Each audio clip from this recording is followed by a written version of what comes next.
Yo, magandang araw. Pupunta tayo ngayon sa fish pond para magpakain ng mga isda. Let's go. Nandito na nga tayo sa fish pond, no? Ayan, no? Ang lawak at ang ganda. Ito pala yung rest house namin. Nandyan yung pagkain ng mga isda. At pwede rin kayo matulog dyan kung trip namin. Ayan naman si Coco, yung aso ko. Nakasama namin lagi dito.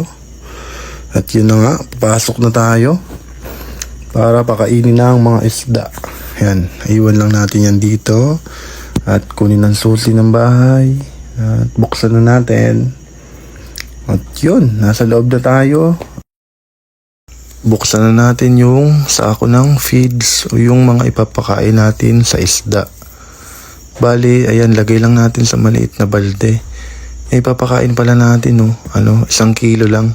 Sakto na sa kanila yon. Timbang natin. Medyo kulang ng konti. Dagdagan natin. Ayan. Sakto na siya.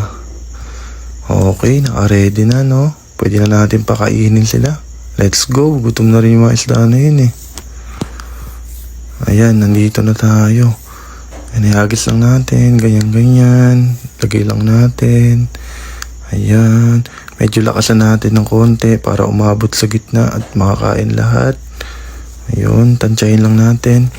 Si Coco lagi nakasunod pag nagpapakain kami. Pag harvest kasi alam niya makakain din siya, eh. Kaya pala 1 kilo lang yung papakain natin, no? Kasi left side lang muna ng fish pond yung papakainin natin. Ayan.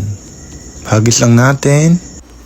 Yun, paubos na nga, no? Yung mga pinakain natin sa isda. Pero ayan, sige, lagay lang tayo ng lagay.